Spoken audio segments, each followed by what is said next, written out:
Hello everyone. In this quick revision series for economics, we're going to complete national income accounting in one shot. दोस्तों इस series में मैं आपको Indian economy revise करवा रहा हूँ फॉर यूपीएससी प्रीलिम्स 2025। ठीक है दोस्तों, एक बात और, आपको ना यहाँ से 30 to 35 मार्क्स के क्वेश्चन डायरेक्ट मिलने वाले हैं एग्जाम के अंदर। ठीक है, तो इस सीरीज को लास्ट तक वॉच करना, ठीक है, कंप्लीट करना मेरे साथ ही। ठीक है, अब देखो, कुछ स्टूडेंट्स के ना डाउट्स थे रिगार्डिंग दिस सीरीज। तो उनका पहला क्वेश्चन ये है कि भैया आप जो पीवाईक्यूज कराओगे ना, ठीक है, और ये क्लास के नोट्स हैं, ये मिलेंगे हमें या नहीं? तो यस, आपको जरूर मिलेगा। ठीक है, जो भी मैं सोल्यूशन दूंगा पीवाईक्यूज के, वो आपको मैं टेलीग्राम चैनल पर प्रोवाइड कर दूंगा। ठीक है, और दोस्तों देखो, नोट्स के रिगार्डिंग मैं अभी आपको क्लैरिफिकेशन देता हूँ। ठीक है, अभी लेक्चर के अंदर क्लैरिफिकेशन देता हूँ कि आपको नोट्स कैसे इस्तेमाल करने हैं। ठीक है, अभी मैं इसके बारे में दूंगा। सेकंड क्वेश्चन था स्टूडेंट्स का, क्या हम आपकी इकोनॉमिक्स सीरीज के पर कंप्लीटली रिलाई कर जाएं क्या? ठीक है, मतलब सिर्फ आपकी इकोनॉमिक्स सीरीज ही देख लें वो सफिशियंट है क्या प्रीलिम्स के लिए? तो मैं आपसे बोलना चाहूंगा दोस्तों, ये रिवीजन सीरीज है, ठीक है, फॉर प्रीलिम्स एग्जाम, जिससे आप सब कुछ रिवाइज एंड रिकॉल कर पाओगे इजिली। ठीक है, प्लस मैं पीवाईक्यू सोल्व करके दूंगा टॉपिक वाइज। सो ये मार्क्स बूस्टर सीरीज है दोस्तों। ठीक है, मैं अज्यूम ये करके चलूंगा कि आपने इकोनॉमिक्स अभी तक नहीं पढ़ी किसी से भी। ठीक है, ना तो खुद से पढ़ी और ना ही किसी टीचर से पढ़ी। सो मैं बेसिक से, ठीक है, सब कंप्लीट करवाऊंगा इसके अंदर। ठीक है, मेरा गोल यही रहेगा कि आप जो है ना इकोनॉमिक्स के सारे क्वेश्चन इजीली सोल्व कर पाओ। ठीक है, अब तक जितने भी यूपीएससी ने क्वेश्चन पूछे हैं ना प्रीलिम्स में लास्ट 10 ईयर्स के अंदर, वो आप इजीली सोल्व कर पाओ।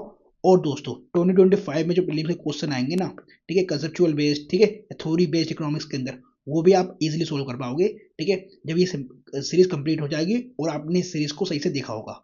ठीक है, तो आपको ये सीरीज थोड़ी सी मिस नहीं करना दोस्तों। ठीक है, अगर आप मेरे से पूछ रहे हो तो इसके बेनिफिट्स क्या हैं, तो मैंने बता ही दिया अभी आपको। सब कुछ आप रिवाइज एंड रिकॉल कर पाओगे इजीली। एग्जाम ओरिएंटेड है, दैट मीन्स हम यूपीएससी के पीवाईक्यू थीम बेस्ड प्रिपरेशन करने वाले हैं। कंसेप्चुअल क्लैरिटी करके दूंगा सारे टॉपिक्स की, ठीक है, विद एमसीक्यू।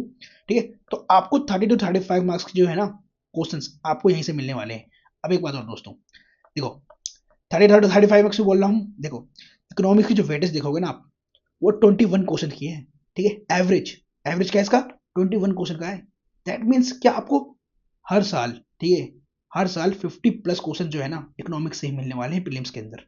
ठीक है, तो ये सब्जेक्ट वाइज वेटेज है। ठीक है, 2011 से लेकर 2024 तक का। ठीक है, तो इसके अंदर हम इकोनॉमिक्स सीरीज के अंदर चैप्टर वाइज, ठीक है, ये सारे चैप्टर कंप्लीट करने वाले हैं जो प्रीलिम्स के लिए बहुत ज़्यादा इंपॉर्टेंट है। ठीक है, वेरी इंपॉर्टेंट है। ठीक है, मोस्ट इंपॉर्टेंट बोल सकते हैं हम इसे।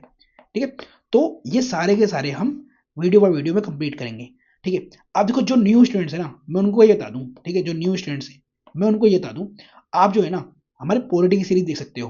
ठीक है, चैनल पर कि किस तरीके से मैंने लक्ष्मीकांत आपको फिनिश करवा रहा हूँ। ठीक है, लक्ष्मीकांत में किस तरीके से कंप्लीट करवा रहा हूँ। ठीक है, इसी तरीके से मैं आपको इकोनॉमी भी कंप्लीट कराऊंगा। ठीक है, डोंट वरी। ठीक है, अब इस लेक्चर को स्टार्ट करेंगे। ठीक है, अब इसके अंदर हम नेशनल इनकम अकाउंटिंग पढ़ने वाले हैं। तो मैं इसके अंदर ना थोड़ा सा रिव्यू दे देता हूँ कि किस तरीके से कंप्लीट करने वाले हैं हम। ठीक है, तो नेशनल इनकम अकाउंटिंग के बारे में जानेंगे, इसके अंदर हम सर्कुलर फ्लो ऑफ इकोनॉमी जानेंगे। ठीक है, अब इसके अंदर फिर हम जीडीपी देखेंगे, जीएनपी देखेंगे, फैक्टर कॉस्ट, मार्केट प्राइस। ठीक है, ट्रांसफर पेमेंट क्या होता है, नेशनल इनकम से क्या होता है फर्क। ठीक है, मतलब नेशनल इनकम किसे बोलोगे आप, पर्सनल इनकम किसे बोलोगे आप। ठीक है, डिस्पोजल पर्सनल इनकम किसे बोलोगे आप, रियल जीडीपी क्या होता है, नॉमिनल जीडीपी क्या होता है, इनके बीच में डिफरेंस देखेंगे हम। ठीक है, और एक बात और दोस्तों, मैं ट्राई करूंगा, देखो, मेरा इकोनॉमिक्स बैकग्राउंड रहा है, तो मैं ट्राई करूंगा कि आपको ग्राफ से समझाऊं सब कुछ। ठीक है, आपको जो है मैक्रो और माइक्रो ये मैं क्लियर कर दूं। ठीक है, इसके कॉन्सेप्ट सारे क्लियर कर दूं, प्लस इंडियन इकोनॉमी तो मैं पढ़ा ही रहा हूँ आपको। ठीक है, तो इसकी टेंशन मत करना कि कंसेप्चुअल क्लैरिटी नहीं होगी इस सीरीज के अंदर, वो मैं करके दूंगा। और आपका वो डाउट होगा ना वो भी क्लियर करूंगा। आप मेरे से क्वेश्चन पूछो। ठीक है, जो भी आपका क्वेश्चन डाउट्स आ रहे हैं आप मेरे से पूछना। ठीक है, अब इस सीरीज को ना स्टार्ट करते हैं हम, और बिना ज़्यादा समय बताए, ठीक है, खर्च करें, हम जो मेन मुद्दा है हमारा, ठीक है, जो हमारे टॉपिक्स इकोनॉमिक्स के, उसे कंप्लीट करते हैं। ठीक है, चलो दोस्तों, देखो, आप नोट्स के लिए पूछते हो ना, ठीक है, नोट्स या पीडीएफ कैसे मिलेंगे? देखो दोस्तों, पीडीएफ जो है मैं प्रोवाइड कर दूंगा, किसके? आपके पीवाईक्यूज के। ठीक है, नोट्स के लिए मैं आपसे एक बात बोलना चाहूंगा, ठीक है, एक एडवाइस दूंगा आपको कि देखो, आपके पास ना एक स्टैंडर्ड बुक होनी चाहिए इकोनॉमिक्स की। ठीक है, जैसे कि आपके पास पॉलिटी की लक्ष्मीकांत होती है। ठीक है, तो ऐसे इकोनॉमिक्स में ना आपके पास रमेश सिंह, ठीक है, या फिर नितिन सिंघानिया, या संजीव वर्मा या फिर अदर कोई सी भी बुक जो मार्केट के अंदर चल रही है इकोनॉमिक्स की, ठीक है, मैं रिकमेंड करूंगा नितिन सिंघानिया। अच्छी बुक है, ठीक है, बहुत अच्छी बुक है फॉर द इंडियन इकोनॉमी। ठीक है, तो कोई भी एक स्टैंडर्ड बुक होनी चाहिए आपके हाथ में। ठीक है दोस्तों, और मैं ये बात बोलूंगा दोस्तों, देखो जो भी आप बुक से पढ़ते हो ना, और आप जो है मैं आपको यहाँ पर जो प्रोवाइड कर रहा हूँ, जो भी पढ़ा रहा हूँ, आपको करना क्या है, आपको वैल्यू एडिशन करना है दोस्तों।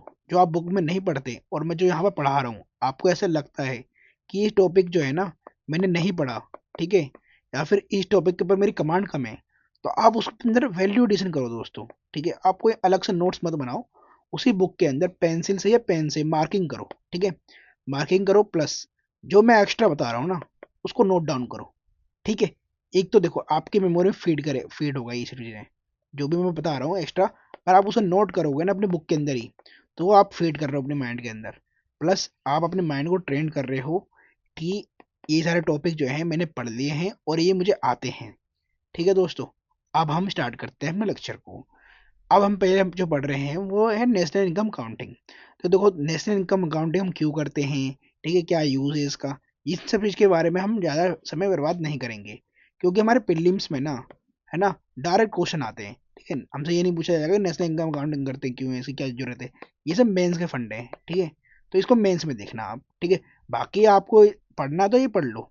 ठीक है, अब हम पढ़ते हैं जो हमारे प्रीलिम्स में आ सकता है। ठीक है, प्रीलिम्स में आया है और आएगा, कंफर्म बात है। ठीक है, जैसे कि हम पढ़ेंगे पहले circular flow of economy in an open economy. ठीक है, अब आपसे मैं बोलूंगा कि ओपन इकोनॉमी क्या होती है। ठीक है, open economy that means closed economy भी होती होगी। ठीक है, अब ये सर्कुलर फ्लो क्या होता है। ठीक है, अब इसके अंदर हम बात कर रहे हैं with government and foreign sector. अभी फॉरेन सेक्टर क्या होता है, गवर्नमेंट तो हम जानते हैं। ठीक है, अब जो है ना मैं इसे एक एक करके आपको क्लियर करता हूँ दोस्तों। ठीक है, आप बने रहो और इसको मैं क्लियर करता हूँ आपके लिए। देखो, सबसे पहले हम क्लोज्ड इकोनॉमी को समझते हैं। क्लोज्ड का मतलब क्या समझते हो, मतलब बंद इकोनॉमी है। अब बंद का मतलब ये नहीं है कि हमारी कंट्री बंद है, तो इसका मतलब ये नहीं है। क्लोज का मतलब ये है कि ना ही हम किसी को एक्सपोर्ट कर रहे हैं, ठीक है, और ना ही हम इंपोर्ट कर रहे हैं। साफ बात, दैट मीन्स कि हम एक्सटर्नल सेक्टर से हम क्या है कांटेक्ट में नहीं है। दैट मीन्स हम वर्ल्ड से कांटेक्ट में नहीं है। दैट मीन्स हम ट्रेड नहीं कर रहे, एक्सटर्नल ट्रेड हमारा क्लोज्ड है। दैट इज क्लोज्ड इकोनॉमी दोस्तों। ठीक है, तो हमें प्रैक्टिकल रियल लाइफ एग्जांपल से समझने हैं टॉपिक्स को। देखो इंडियन इकोनॉमिक्स ना, ये इकोनॉमिक्स आप प्रैक्टिकल लाइफ से जितना जोड़ोगे ना उतना ही समझ में आएगा आपको। ठीक है, जितना जैसे कि आप पॉलिटी को प्रैक्टिकल लाइफ से जोड़ते हो ना, तो चीज़ें आपको ज़्यादा क्लियर होती हैं। ऐसी इकोनॉमिक्स भी है दोस्तों, कंसेप्चुअल बेस्ड है। जब तक आप इसको रियल लाइफ एग्जांपल से दोस्तों दोस्तों जोड़ोगे नहीं ना, इन फैक्ट्स को जोड़ोगे नहीं, आपको ये चीज़ें कभी समझ में नहीं आने वाली। ठीक है, अब देखो आपने क्लोज्ड इकोनॉमी समझ ली दोस्तों, अब आते हैं ओपन इकोनॉमी। क्लोज्ड थी दैट मीन्स हम एक्सपोर्ट और इंपोर्ट नहीं कर रहे थे। अगर ओपन होगी दैट मीन्स हम एक्सपोर्ट भी करेंगे इंपोर्ट भी करेंगे। दैट मीन्स हम वर्ल्ड के साथ जुड़े हुए रहेंगे और वर्ल्ड के साथ हम ट्रेड भी करेंगे। मतलब हम यूएस को एक्सपोर्ट भी करेंगे, हम यूएस से इंपोर्ट भी करेंगे। अब ये आगे बात समझ में, तो ओपन इकोनॉमी आपको समझ में आ गई। दैट मीन्स हम बात कर रहे हैं कि ओपन इकोनॉमी है तो हमारा एक्सटर्नल ट्रेड हो रहा है। ठीक है, अब यहाँ तक समझ में आ गया। गवर्नमेंट आप जानते हो गवर्नमेंट क्या होती है। ठीक है, फॉरेन सेक्टर समझ में आ रहा होगा। अगर ओपन इकोनॉमी है तो मैं दैट मीन्स कि एक बाहर से हम एक्सटर्नल ट्रेड कर रहे हैं, तो बाहर की कोई कंपनीज होंगी, उसको हम बोल देंगे फॉरेन सेक्टर के अंदर। ठीक है, अब आगे बढ़ते हैं दोस्तों। अब देखो मैंने बताना था आपको सर्कुलर फ्लो। अब आपको ये दिखाई दे रहा होगा, ये क्या है, एक सर्किल है ना, तो एक सर्कुलर फ्लो बनती है इकोनॉमी के अंदर हमारी। अभी इकोनॉमी क्या होती है दोस्तों, इतना तो बेसिक चीज़ें आपको पता होना चाहिए इकोनॉमी क्या होती है। आप सर्कुलर फ्लो ऑफ इकोनॉमी पढ़ रहे हैं, दैट मीन्स जो हमारी इकोनॉमी है ना कंट्री की, वो एक सर्कुलर फ्लो के अंदर क्या कर रही है, स्मूथली कंटिन्यूसली वर्क कर रही है। ठीक है, अब इसको मैं समझाता हूँ आपको। देखो हाउस होल्ड्स के अंदर समझ लो आपका घर। ठीक है, हाउस होल्ड के अंदर आपका घर है ये। ठीक है, अब रेस्ट ऑफ द वर्ल्ड के अंदर क्या है, जैसे कि हम यूएस, है ना, बाहर के मार्केट से कुछ मंगा रहे हैं बेच रहे हैं वहां पर। ठीक है, तो ये हो गया रेस्ट ऑफ द वर्ल्ड। ठीक है, फ्रांस इंस्टीट्यूशन क्या हो गया आपके दोस्तों, आपके बैंक अकाउंट्स होंगे, सेविंग बैंक अकाउंट होगा। ठीक है, तो ये आपके कहाँ होता है, बैंक्स में होता है ना, पीएसयू वगैरह, पब्लिक सेक्टर यूनिट्स वगैरह जो प्राइवेट बैंक या फिर गवर्नमेंट से कमर्शियल बैंक से होते हैं, वो आपके फाइनेंशियल इंस्टीट्यूशंस आ गए। गवर्नमेंट क्या हो गई भाई, गवर्नमेंट आपको सब्सिडीज भी देती है, दैट मीन स्कॉलरशिप वगैरह भी देती है, आप गवर्नमेंट को टैक्सेस भी भरते हो, ठीक है। तो ये क्या हो गया, गवर्नमेंट हो गया। फर्म क्या हो गया दोस्तों, आप कोई भी सामान खरीदते हो वो कौन बनाता है भाई, फर्म ही तो बनाता है ना, ठीक है। आप फर्म में अगर काम करते हो तो आपको सैलरी कहाँ से मिलती है, तो फर्म से मिलती है। तो ये हो गया हमारा फर्म्स, ठीक है। अब ये हमारे जो है की फैक्टर्स हो गए, ठीक है, सर्कुलर फ्लो हो गए, ठीक है। अब ये एक दूसरे से कनेक्टेड है सर्कुलर फ्लो में, हाउ, देखो हाउस होल्ड है, ठीक है। सबसे पहले हम ये समझते हैं कि हाउस होल्ड को सबसे पहले किसकी जरूरत होती है, तो मतलब हमें कंजम्पशन की जरूरत होती है, ठीक है। क्यों जरूरत होती है भाई, बिना खाना खाए आप जी सकते हो क्या, तो फूड की जरूरत होती है ना, तो हम कंजम्पशन करते हैं, ठीक है, कंजम्पशन करते हैं। उससे पहले क्या जरूरत होती है, कंजम्पशन करने के लिए चाहिए हमें एक इनकम, तो मतलब दैट मीन्स कि हम ना फर्म से दो रीजन के से जुड़े पड़े हैं। हाउस होल्ड, हम हाउस होल्ड का मतलब हम, नहीं हमारा घर या फिर मैं, ठीक है।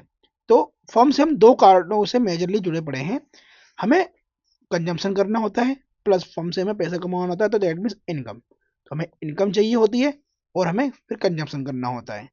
तो फर्म से हम डायरेक्ट कनेक्शन हमारा कैसा है, इनकम का है और कंजम्पशन का है, ठीक है। अब आगे देखो, फिर हमारा एक कनेक्शन है गवर्नमेंट के साथ। भाई हम इनकम कमा रहे हैं, पैसा कमा रहे हैं, तो गवर्नमेंट बोलती है आपको टैक्स देना होगा, तो वो होता है डायरेक्ट टैक्स, अगर इनकम में बढ़ता है तो डायरेक्ट टैक्स, बाकी आप कंजम्पशन करते हो तो उस पर होता है indirect tax, that is GST, ठीक है। आप टैक्स भर रहे हो गवर्नमेंट को, अभी गवर्नमेंट करती क्या इन टैक्स का, गवर्नमेंट अभी जेब में थोड़ी रखती है, अब इसको ट्रांसफर करती है, आपके पास ही करती है ना ट्रांसफर, ठीक है। ट्रांसफर गवर्नमेंट एक्सपेंडिचर करती है, ट्रांसफर में वो रोड्स भी बनाएगी, ठीक है, वो आपको स्कॉलरशिप भी देगी, ठीक है, ट्रांसफर पेमेंट भी करेगी, ठीक है। गवर्नमेंट का काम ये भी है। अच्छा, टैक्सेस क्या सिर्फ हम भरते हैं गवर्नमेंट को, नहीं भैया, फर्म भी भरती है, फर्म अगर प्रॉफिट कमा रही है, पैसा कमा रही है, ठीक है, तो वो भी टैक्स भरती है। अच्छा, गवर्नमेंट अगर टैक्स ले रही है तो गवर्नमेंट भैया रोड्स इंफ्रास्ट्रक्चर बनाएगी, स्कूल्स बनाएगी, तो क्या वो घर के अंदर बनाएगी अपने, नहीं भैया, पार्लियामेंट के अंदर बनाएगी, नहीं, वो भी क्या खरीदेगी, फर्म से तो खरीदेगी ये सारा सामान, तो फर्म भी परचेज करती है, ठीक है, मतलब गवर्नमेंट ही परचेज करता है फर्म से, ठीक है जी, फर्म का भी कनेक्शन है गवर्नमेंट से। अब देखो दोस्तों, फाइनेंशियल इंस्टीट्यूशन समझो, देखो हमारा बैंक अकाउंट होता है, तो हम क्या करते हैं अपने सेविंग्स को जमा करते हैं ना, सेविंग अकाउंट होता है हमारा, तो प्राइवेट सेविंग को हम बैंक के अंदर जमा करते हैं। बैंक का और क्या काम क्या होता है, बैंक का काम होता है बोरोइंग देना, तो बैंक जो है सिर्फ क्या हमें बोरोइंग देगी, है नहीं भैया, गवर्नमेंट को भी बोरिंग दे देती है, ठीक है। गवर्नमेंट को अगर पैसों की जरूरत पड़ती है इन्वेस्टमेंट करने के लिए, तो गवर्नमेंट को भी बोरिंग देती है, ठीक है। फर्म को इन्वेस्टमेंट करने की जरूरत होती है, तो फर्म को भी इन्वेस्टमेंट देती है, ठीक है। अब ये रेस्ट ऑफ वर्ल्ड क्या है, देखो अब क्या है, हमारे बैंक जो है फुली यूटिलाइज्ड है बैंक लोन देने में, हमें बाहर से भी लोन अगर मिल रहा है सस्ता, तो हम बाहर से भी लेते हैं, ठीक है, तो हम बाहर से भी बोरिंग लेते हैं, ठीक है। हम बाहर से इम्पोर्ट्स भी करते हैं, ठीक है, ठीक है, इम्पोर्ट्स भी करते हैं, और रेस्ट ऑफ द वर्ल्ड हमें एक्सपोर्ट भी करता है, ठीक है।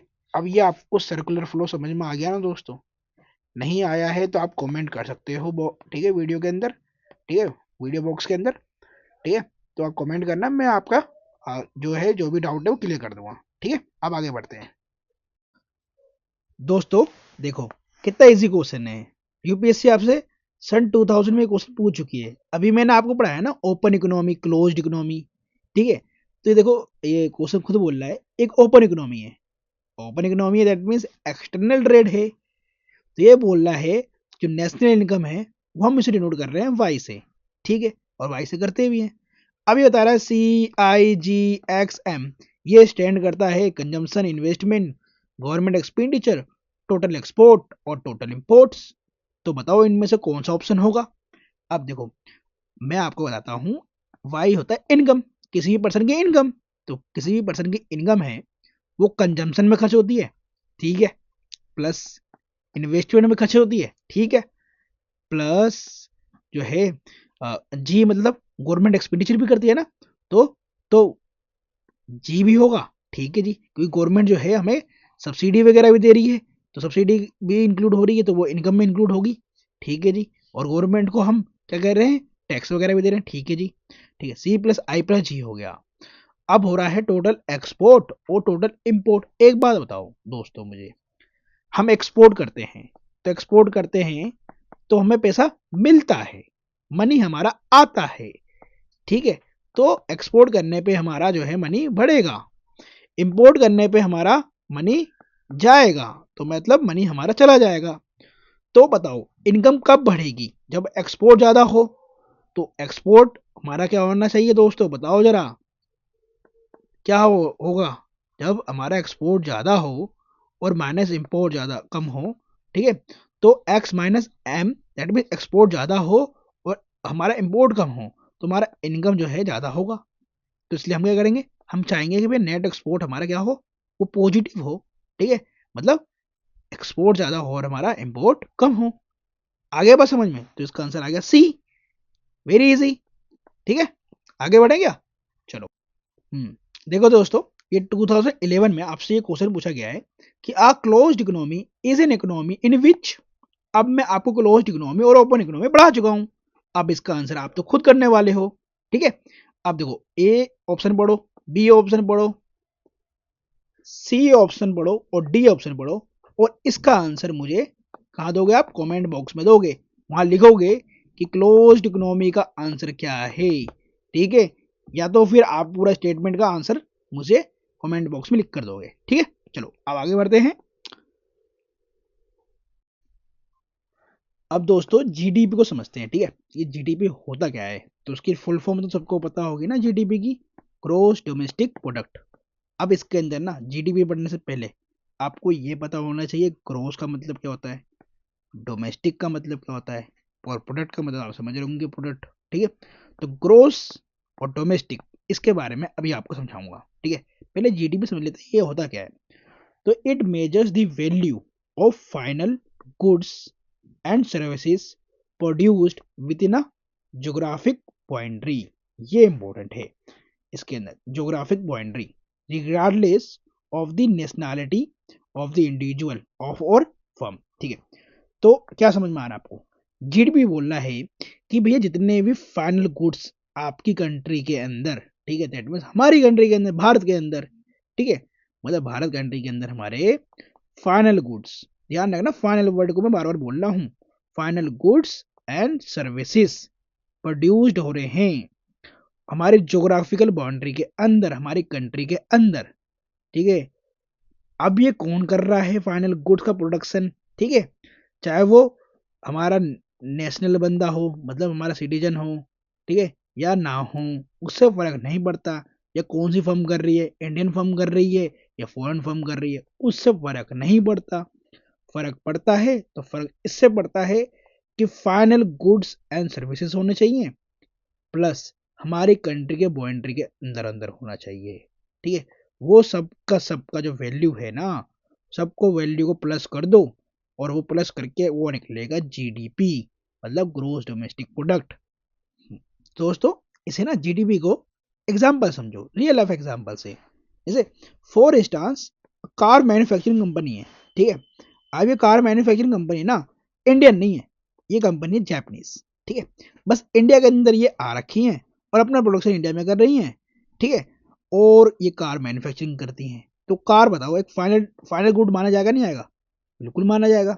अब कार को आप हेलीकॉप्टर तो बना नहीं सकते ना, तो car is a final good by the consumer, इसको यूज करा जाएगा, ठीक है। जापानीज कंपनी बाहर की, इंडियन कंपनी नहीं है, बट इंडियन बाउंड्री के अंदर प्रोडक्शन कर रही है, दैट मीन्स कि जो car as a final good है ना, उसकी वैल्यू आपके जीडीपी के अंदर इंक्लूड होगी, ठीक है। तो ऐसे करके आपको पता होना चाहिए कि भैया जीडीपी के अंदर क्या इंक्लूड होगा और क्या नहीं होगा। तो इंक्लूड वो होगा जो फाइनल गुड और सर्विसेज होंगे और हमारे जोग्राफिकल बाउंड्री के अंदर हो रहे हों, ठीक है। अब ये जोग्राफिकल बाउंड्री के अंदर प्रोडक्शन कौन कर रहा है, ये मैटर नहीं करता, मैटर करता है तो जोग्राफिकल बाउंड्री और फाइनल गुड होना चाहिए, दैट मीन्स इंटरमीडिएट गुड नहीं होना चाहिए, ठीक है। अभी इंटरमीडिएट गुड आपको पता होना चाहिए दोस्तों, इंटरमीडिएट गुड क्या होता है, मतलब इंटरमीडिएट गुड होता है ऐसा रॉ मटेरियल बोल सकते हो आप उसे, जिसका हम फर्दर प्रोडक्शन कर सकते हैं, ठीक है। फाइनल गुड हो गया, फाइनल गुड का मतलब इसके आगे हम फर्दर इनका प्रोडक्शन नहीं कर सकते, ठीक है, ये बाय द कंज्यूमर यूज करा जाएगा, ठीक है। चलो ये आ गया समझ में जीडीपी, ठीक है। और जीडीपी का ध्यान रखना, जितने भी फाइनल गुड्स और सर्विसेज हैं जो हमारे जोग्राफिकल बाउंड्री के अंदर है, उनको हम क्या करेंगे, ऐड कर देंगे सबकी वैल्यू को, तब जाके वो जीडीपी बनेगा। ठीक है, अब आगे बढ़ो। अब देखो दोस्तों, मैं आपको एक चीज और पढ़ाने वाला हूँ अभी अभी। देखो, जीडीपी, जीएनपी, क्या फर्क दिखाई दे रहा है? इसके बीच में डी हटके एन आ गया है। दैट मीन्स ये था ग्रोस डोमेस्टिक प्रोडक्ट, ये बन गया ग्रोस नेशनल प्रोडक्ट। अब इसमें यहाँ फर्क क्या आएगा? डोमेस्टिक का मतलब क्या होता है? भैया अपनी कंट्री की बात कर रहे हैं, घर की बात कर रहे हैं, तो यहाँ पर वो एंट्री आ गई थी, जोग्राफिकल वो एंट्री आ गई थी। ठीक है, बट यहाँ पर ग्रोथ तो सेम है, प्रोडक्ट भी सेम है, यहाँ नेशनल आ गया है। नेशनल का मतलब यहाँ पर क्या है? यहाँ पर डोमेस्टिक हट चुका है, डोमेस्टिक हट के यहाँ पर क्या आ गया है? यहाँ पर आ गया nationals of a country. That means यहाँ पर फॉरेनर इंक्लूड थे, ठीक है, फॉरेन कंपनी इंक्लूड थी, लेकिन यहाँ पर हम किसकी बात कर रहे हैं? नेशनल्स ऑफ अ कंट्री की बात कर रहे हैं। ठीक है, इरिस्पेक्टिव ऑफ ज्योग्राफिकल बाउंड्रीज की बात कर रहे हैं। That means it is a measure of value of output produced by the nationals of a country irrespective of geographical boundaries. ठीक है, अब इसके बीच में डिफरेंस समझ में आ गया आपको? आ गया होगा आपको समझ में, लेकिन अभी एक चीज समझ में नहीं आई होगी, वो भी समझाता हूं मैं आपको। वो क्या? देखो, अगर आपके पास जीडीपी है और मैं आपसे बोलूं कि भाई जीएनपी निकाल के दिखाओ मुझे, जीडीपी है आपके पास तो वो जीएनपी निकाल के दिखाओ, मैं आपको जीडीपी और net factor income from abroad का डाटा दे रहा हूँ। ठीक है, दो चीज का डाटा दे रहा हूँ, जीडीपी का दे रहा हूँ आपको डाटा, और एनएफआई का दे रहा हूँ। ठीक है, net factor income from abroad. भाई ये क्या है भाई, ये कौन सी बला है net factor income from abroad? Net का मतलब हो गया, मतलब काट पीट का जो भी मिला हमें नेट। फैक्टर मतलब, फैक्टर मतलब जो काम किया, काम करने के बाद जो पैसा मिलता है वो फैक्टर इनकम होती है, इस फैक्टर। ठीक है, तो फैक्टर इनकम हो गई, net factor income. From abroad का मतलब बाहर से जो कमा के लेकर आया हमें, नेट फैक्टर इनकम। और बाहर वालों को हमने जो कमा के दे दिया, मतलब बाहर वालों ने हमारे यहाँ से कमा लिया जो, तो नेट कर दो उसका, मतलब जितना हमारी कंट्री से पैसा गया और जितना हमारा वापसी आया, वो हो गया net factor income from abroad. ठीक है, तो जीएनपी निकालना है ना दोस्तों, तो देखो यहाँ पर सिर्फ टी हटाकर आपको लाना है एन। दैट मीन्स कि भैया हमारे नेशनल्स ने कंट्री के अंदर भी काम कर रहा है, बाहर जाके यूरोप में भी काम कर रही है, अमेरिका में भी काम कर रही है, तो जितना वो पैसा कमा के आ रही हैं और जितना हम बाहर की कंपनियों को दे रहे हैं उनका माइनस कर दो, तो नेशनल इनकम भी इंक्लूड हो जाएगा इसके अंदर।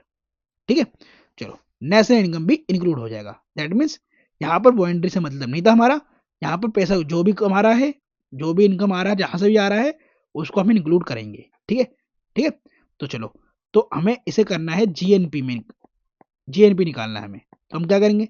भैया हमें नेशनल, डोमेस्टिक से नेशनल में पहुंचना है, तो हम क्या करेंगे? बाकी सारा डाटा तो सेम है ना, जीडीपी, तो जीडीपी ले लिया इसके अंदर, प्लस अब हम क्या करेंगे? हमें नेशनल का इनकम इंक्लूड करना है, मतलब हमारे जो नेशनल्स हैं, ठीक है, चाहे वो बाहर जाके कमा रहे हों, ठीक है, घर में बैठे कमा रहे हों, हमारी कंट्री के अंदर बाहर कमा रहे हों, ठीक है, तो उनका हमने इनकम इंक्लूड कर दिया, net factor income from abroad, ये हमारा निकल जाएगा जीएनपी। ठीक है, दैट मीन्स कि आपको डोमेस्टिक से नेशनल इनकम में जाना है तो आपको एनएफआई प्लस करना होता है। ठीक है, अगर मैं बात करूं इसके उल्टे की, ठीक है, कि मतलब आपके पास जीएनपी है, आपको जीडीपी निकालना है, तो आप क्या करोगे दोस्तों? इतनी मैथ तो आती होगी आपके पास। मैं बोल रहा हूं आपके पास जीएनपी है, जीडीपी निकालना है, तो ये नेट फैक्टर इनकम यहाँ पर ये प्लस में था, इधर क्या चला जाएगा? इधर जाके ये माइनस में चला जाएगा, और क्या होगा? ठीक है, दैट मीन्स कि आपको जीएनपी से माइनस करना है net factor income from abroad, और आपका निकल जाएगा जीडीपी। इजी, बहुत ही इजी था ना। अब आगे बढ़े। अब देखो, अब देखो ये एनएनपी क्या बोला है भैया, यहाँ पर तो डोमेस्टिक भी चेंज हो गया और डोमेस्टिक और ग्रोस की जगह नेट आ गया। तो भैया मैंने अभी आपको बताया, भैया नेट का मतलब क्या होता है? काट पीट के जो आपके हाथ में आ गया नेट, ठीक है, नेट बचा पैसा फाल है ना, मैंने आपको 100 रुपये दिया, आप बाहर गए, 10 रुपये का समोसा खा लिया, 10 रुपये का कुछ खा लिया, और जो बाकी पैसा बचा वो नेट पैसा बचा। ठीक है, तो नेट, ठीक है, चलो नेट आया। तो यहाँ पर देखो ये क्या है? GNP calculated after adjusting the value of depreciation. अब ये डेप्रिसिएशन क्या है भाई? वैल्यू ऑफ डेप्रिसिएशन क्या है? ठीक है भैया, मेरे पास ये हाथ में आईपैड है, ठीक है, आपके हाथ में मोबाइल फोन है, आपके हाथ में लैपटॉप भी हो सकता है, अब एक बात बताओ, आईपैड मोबाइल जब लिया आपने तो इसको यूज कर रहे हो ना, यूज कर रहे हो तो इसकी वैल्यू डेप्रिसिएट हो रही है, यस घट रही है इसकी वैल्यू, हाँ यस घट रही है वैल्यू। जो मैंने आईपैड लिया था पहले 50,000 का लमसम में लिया था जो भी, ठीक है, एग्जाम्पल के लिए दे रहा हूँ, अब उसकी जो वैल्यू है 5-6 महीने के बाद, 2 महीने के बाद वैल्यू घटेगी, डेप्रिसिएट होगी। तो वो 50,000 की वैल्यू जो है अब ये आईपैड 40,000 का हो जाए, 10,000 रुपये क्या हो गया, डेप्रिसिएशन में चला गया, ठीक है, डेप्रिसिएट हो गई 10,000 की वैल्यू उसकी, that is value of depreciation. ठीक है, इजी, आगे बढ़े, चलो ठीक है जी। अब मुझे जीडीपी है, देख लो जीडीपी भी है मेरे पास, यहाँ पर तो खैर जिन्होंने जीएनपी ले रखा है, मेरे पास बोल लो जीडीपी है मेरे पास सिर्फ, ठीक है, ये वाली वैल्यू है मेरे पास जीडीपी ओनली। अब मुझे निकालना है एनएनपी, ठीक है भैया। अब एक बात और दोस्तों, ये समझ लो, आपको नेट निकालना है ना, तो नेट के लिए आपको, ठीक है, ग्रोस में से, ग्रोस वाली जो वैल्यू होती है उसमें से डेप्रिसिएशन करना होता है। क्यों, काट पीट के मिलना है ना आपको, तो काट पीट से मिलने के लिए आपको नेट चाहिए, तो नेट के लिए आप क्या करते क्या हो, आप डेप्रिसिएशन माइनस कर दोगे ना, ठीक है। मैंने आईपैड लिया था 50,000 का, अब उसकी वैल्यू 40,000 की है, तो मुझे नेट इनकम चाहिए ना मुझे, अब तो नेट है, तो नेट चाहिए, तो मैंने 50 का लिया था, 10,000 रुपये इसका डेप्रिसिएशन हो गया, 40,000 रुपये का ये बचा बस iPad, that is net, net value of iPad. ठीक है, आगे बढ़ो। तो मुझे, अगर मैं देख लूँ एग्जाम्पल के लिए, मेरे पास जीडीपी है और मुझे एनएनपी निकालना है, मैं क्या करूँगा, तो दैट मीन्स यहाँ पर दो दो वैल्यू चेंज हो गई दोस्तों, यहाँ डोमेस्टिक चेंज है, यहाँ ग्रोस चेंज है। तो भैया मुझे इसे चाहिए नेट, नेट के अंदर, तो नेट के लिए मैं क्या करूँगा, पहले डेप्रिसिएशन करूँगा, ठीक है, डेप्रिसिएशन कर दिया। अब देखो दोस्तों, यहाँ पर इन्होंने जीएनपी लिया था, मैंने तो यहाँ पर एन जीडीपी ले लिया, तो एक तो मैं डेप्रिसिएशन भी कर रहा हूँ। अब एक और काम क्या करूँगा, डोमेस्टिक से मुझे नेशनल में जाना है, तो मैं क्या करूँगा बताओ, NFI A प्लस कर दूंगा, ये हमारा निकल जाएगा एनएनपी। ठीक है, अगर आपको ये समझ में नहीं आ रहा ना, आप मुझे कमेंट बॉक्स में कमेंट करके पूछ लेना, मैं बता दूंगा, ठीक है, मुझे बताने में कोई टेंशन नहीं है। अब दोस्तों ये भी आप एनडीपी आराम से निकाल सकते हो, आराम से निकल जाएगा। ये क्या होता है, GDP calculate after adjusting the value of depreciation, बिल्कुल सही बात है। देखो ये नहीं होता नेट डोमेस्टिक प्रोडक्ट, तो जीडीपी माइनस डेप्रिसिएशन कर दो, ये नेट निकल जाएगा, बस यही तो चेंज हुआ, बाकी तो सेम ही है। ठीक है, आगे बढ़ो। अभी फैक्टर कॉस्ट क्या होता है, मैं अभी आपको बताता हूँ, फैक्टर इनकम, जो आप कमाते हो वो आपकी क्या होती है, फैक्टर इनकम होती है, ठीक है।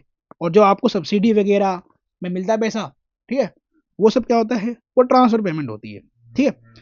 तो फैक्टर कॉस्ट क्या होता है दोस्तों, फैक्टर कॉस्ट समझने से पहले ना आपको मार्केट प्राइस समझना पड़ेगा।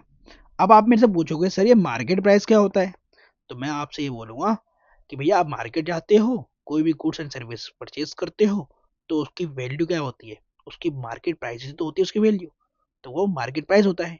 ठीक है, आप कोई भी सामान खरीदते हो तो उसका एक्चुअल ट्रांसलेटेड प्राइस जो होता है गुड्स एंड सर्विसेज का, वो मार्केट प्राइस होता है, ठीक है जी। अब आप मेरे से पूछोगे कि सर ये फैक्टर कॉस्ट क्या होता है, ये फैक्टर कॉस्ट समझाओ सर, तो मैं आपसे बोलूंगा कि सर फैक्टर कॉस्ट को जो है ना आपको इक्वेट करना है ना मार्केट प्राइस से, तो आपको करना क्या होगा, कुछ नहीं, मार्केट प्राइस में से नेट इनडायरेक्ट टैक्स माइनस करना होगा। अब आप मेरे से पूछोगे कि नेट इनडायरेक्ट टैक्स क्या होता है सर ये, तो मैंने आपसे बोला था भैया नेट का मतलब काटा पीटी, तो ठीक है जी, काटा पीटी कैसे करें ये भी बताओ।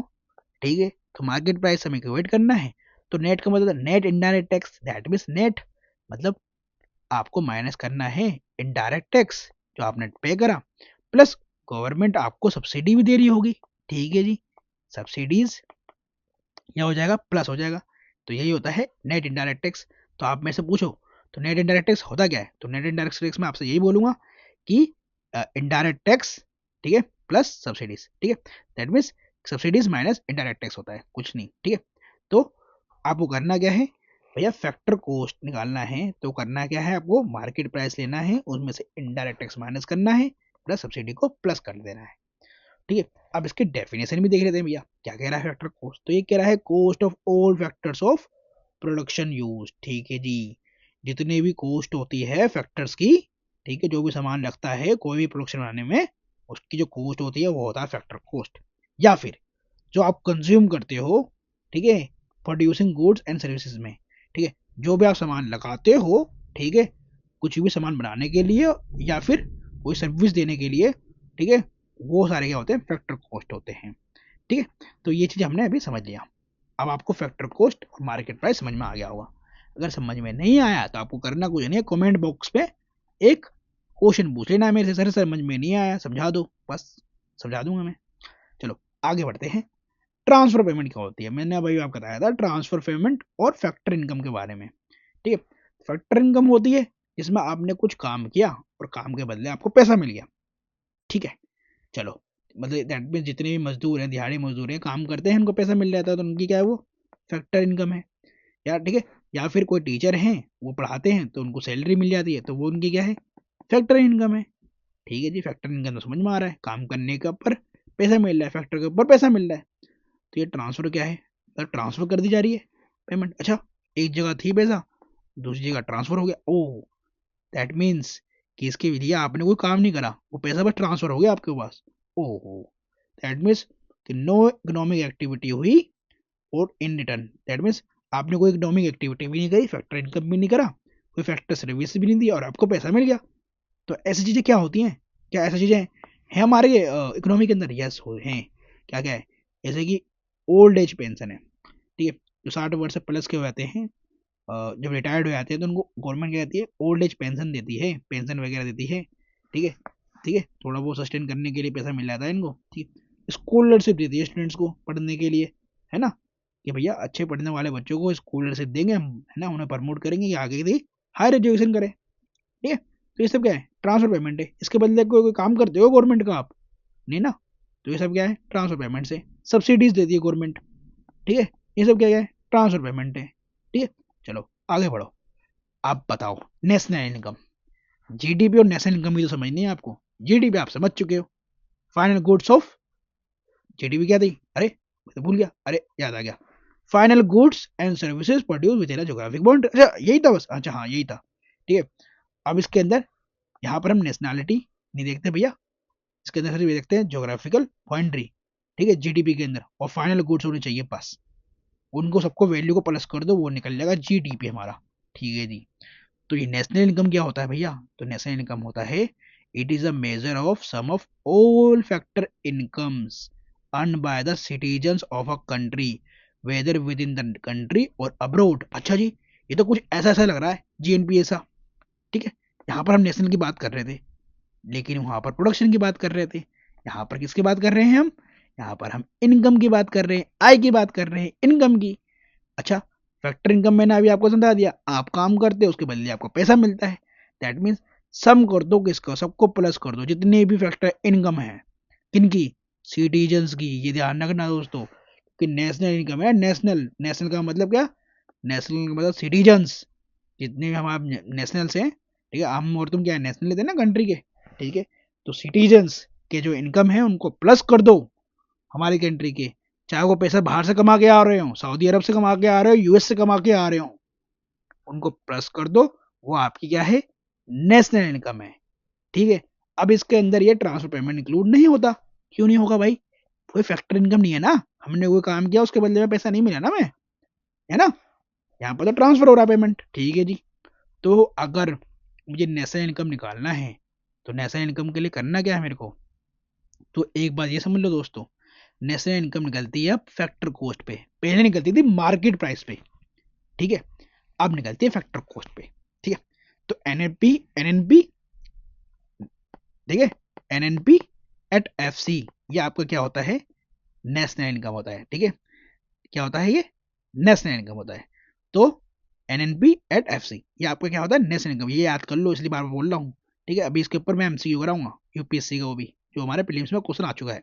ठीक है, तो एनएनपी एट एफसी हमारा क्या होता है, नेशनल इनकम होता है, ये पहले मार्केट प्राइस पे था। ठीक है, अब एनओसी ने चेंज कर दिया है। ठीक है, अब ये एनओसी क्या होती है, ये आगे बढ़ाऊंगा। ठीक है, तो अगर हमें net national income eight factor cost निकालना है, दैट मीन्स नेशनल इनकम निकालना है, तो अगर हमारे पास एनएनपी एट एमसी होगा तो हमें करना क्या है, अभी मैंने बताया ना, ये ना भैया, मार्केट प्राइस से हमें net indirect tax minus minus करना है, हमारा फैक्टर कॉस्ट निकल जाएगा। ठीक है जी, तो मैंने करा क्या, मार्केट प्राइस पे मेरे पास एनएनपी था, नेशनल इनकम था, उसमें से क्या करा मैंने, इनडायरेक्ट टैक्स माइनस कर दिया, सब्सिडीज को प्लस कर दिया, फैक्टर कॉस्ट भी निकल जाएगा। हो गया ना हमारा नेशनल इनकम, निकल गया ना फाइंड, इजी, आगे बढ़ो। अब देखो, पहले ना मैं आपको डिस्पोजेबल पर्सनल इनकम समझाऊंगा, फिर पर्सनल इनकम समझाऊंगा। उसका रीजन है, ठीक है, क्या रीजन है बताता हूँ। देखो, डिस्पोजेबल, डिस्पोजेबल मतलब डिस्पोज्ड होके आया है, ठीक है। दैट मीन्स जो आपके इन हैंड में है, इन हैंड डिस्पोज हो गया, आपके इन हैंड में है। दैट मीन्स जो आपकी परचेजिंग पावर डिसाइड करता है, परचेजिंग पावर डिसाइड करता है। दैट मीन्स कि भैया आपके जेब में कितना पैसा है, ठीक है। आपकी सैलरी जो आती है वो सारे सैलरी नहीं होती आपकी, पूरी सैलरी नहीं होती, उसमें आप टैक्स ही भरते हो, ठीक है। टैक्स के जो कट पिट के आता है आपके हाथ में, वो क्या होता है आपका, वो होता है disposable personal income. That means वो होती है आपकी परचेजिंग पावर, ठीक है। परचेजिंग पावर क्या होता है, अबे कोई सामान खरीदना है भाई हमें, तो उसको परचेज करते हैं ना, पावर दिखाते हैं ना हम। एक अमीर और गरीब में क्या दिखता है, परचेजिंग पावर दिखती है। एक अमीर की परचेजिंग पावर हायर होती है, उनकी इनकम ज्यादा होती है, एक गरीब की कम होती है, ठीक है। उनकी परचेजिंग पावर कम होती है, ठीक है, वो डिमांड कम करते हैं। चलो जी, आप देखो, तो डिस्पोजेबल पर्सनल इनकम क्या होता है, it is refers to the amount which in which actually is it disposable of the individual as to spend as they like the pay. Like मतलब पर्सनल इनकम में से हमारा पर्सनल टैक्स माइनस कर दो, या फिर जो हम कंजम्पशन करते हैं और सेविंग करते हैं वो हमारी क्या होती है, डिस्पोजेबल इनकम होती है। सही बात है भैया, जो हमें सैलरी मिलती है या तो हम उससे कंजम्पशन कर लेंगे सबका, है ना, और कुछ अगर बच गया तो वो हमारा सेविंग होगा। एटलीस्ट हमारा वो पर्सनल है, डिस्पोजेबल पर्सनल इनकम है, ठीक है, डिस्पोजेबल पर्सनल इनकम।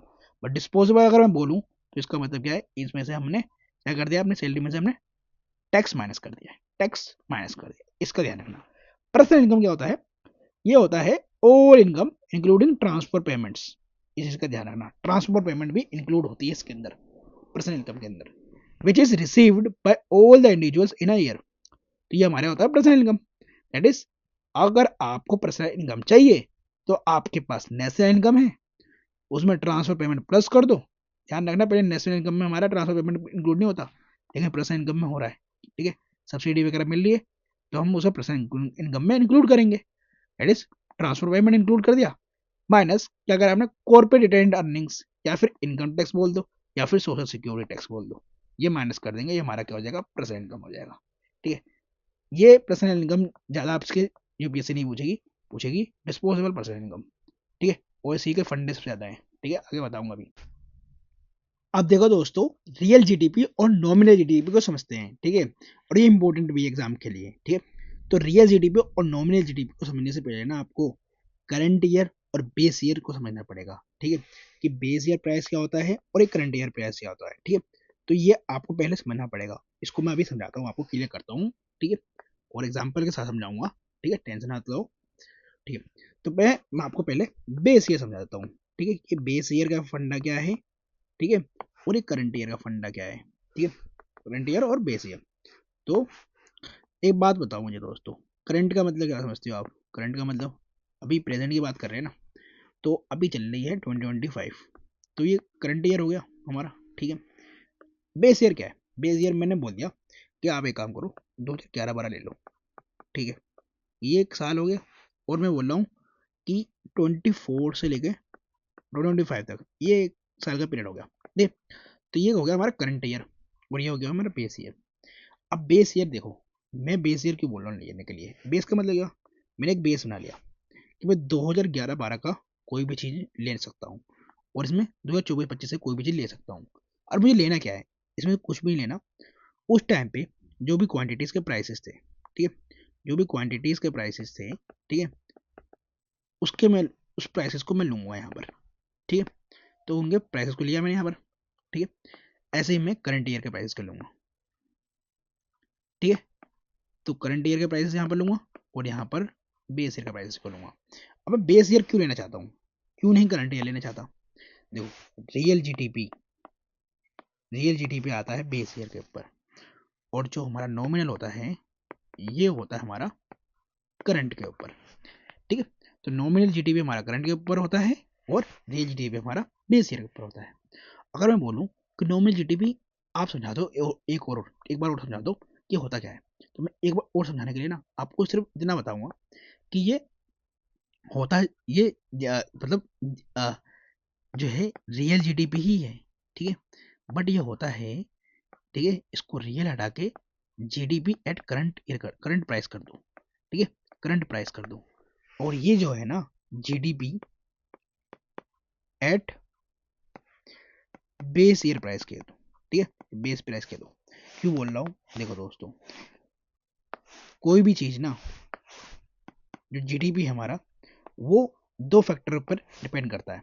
मतलब जीडीपी का प्रोडक्शन जो है, जीडीपी की जो वैल्यू है वो टू फैक्टर्स के ऊपर डिपेंड करती है कि जीडीपी की वैल्यू बढ़ेगी, ठीक है। फर्स्ट इज कि भैया कि जो प्रोडक्ट है, ठीक है, क्वांटिटी है, उसके प्राइस बढ़ जाए, ठीक है, प्राइस बढ़ जाए, या फिर प्रोडक्शन बढ़ जाए, ठीक है। तो इन दो चीज पे डिपेंड करती है, ठीक है, प्राइस बढ़े या तो प्रोडक्शन बढ़े। अब एक बात बताओ दोस्तों, अगर मैं ये बोलूं कि भैया हमारे जो भारत कंट्री है, इंडिया कंट्री है, इसका जो जीडीपी है ना, पिछले 5 सालों में बढ़ा है, ठीक है, बढ़ा है। अभी जो जीडीपी बढ़ा है, ये इन्फ्लेशन की वजह से बढ़ा है, प्राइस के बढ़ने से बढ़ा है, या जीडीपी का वैल्यू है वो प्रोडक्शन के बढ़ने से बढ़ा है? आप कैसे बताओगे? तो मैं बोलूंगा सर, आप एक काम करो, आप रियल जीडीपी देखो ना, आप नॉमिनल जीडीपी मत देखो। मैं तो क्यों बोल रहा हूँ, नॉमिनल में आ रहा है करंट प्राइस, ठीक है, नॉमिनल में है करंट प्राइस। करंट प्राइस मतलब यहाँ पर जो है प्राइस हमारा हर साल बढ़ रहा है, तो हर साल बढ़ रहा है तो उसका मतलब इसके अंदर इन्फ्लेशन इंक्लूड है।